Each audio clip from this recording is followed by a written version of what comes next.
Bismillahirrahmanirrahim. Wa sallallahu ala nabiyyil karim. Wa ba'd. Assalamu alaikum wa rahmatullahi wa barakatuh. My brothers and sisters in Islam, my name is Munira Nafi'u. Inshallah, today I'm going to bring to you the 7th story from this book, 40 Hadith for Children with Stories. And the 7th story is titled A Neighbor in Paradise. Once upon a time, a sultan was walking around the cities. He had changed his clothes so that no one would recognize him, and he took one of his slaves with him. He wanted to know what his people really thought about his administration. It was winter and very cold. He went into a small mosque. Two poor men were sitting in a corner, shivering. They had no place to go. The sultan approached them, wondering what they were talking about. The funny one was complaining about the cold weather. After I die, when we go to paradise, I will not let our sultan enter paradise. If I see him approaching the gate, I will take off my shoe and hit him on the head. The second man asked curiously, "Why will you keep our sultan out of paradise?" "Of course, I would not let him enter. While we are freezing here, he is sitting comfortable in his warm palace. He doesn't know how we live.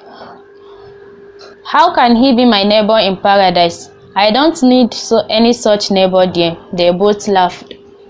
The sultan said to his slave, "Do not forget these small mosques and these two men." When the sultan returned to the palace, he sent his men to the mosque. They brought the two poor men to the palace. The two men were puzzled about what was going on. After they waited in fear, they were taken into a luxurious room and were told, "You shall eat, drink, and live here, and you shall pray for our sultan, and you shall not object for him to be your neighbor in paradise." What a kind-hearted sultan he is, isn't he? Our Prophet ﷺ praised who helped the needy in the following hadith: "Man nafasa an mu'minin kurbatan min kurbi dunya."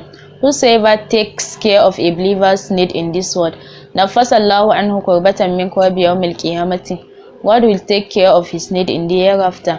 Rawahu Muslim. Muslim reported. What this hadith teaches us is that the more you assist, the more Allah assists you. The hadith teaches us that assisting the needy leads to Allah's pleasure, and also the hadith teaches us to encourage social welfare in our society. Thank you for being with us. Keep on being with us for more of this kind. Subhanakallahumma wa bihamdik. Ashhadu an la ilaha illa anta. Astaghfiruka wa atubu ilaik.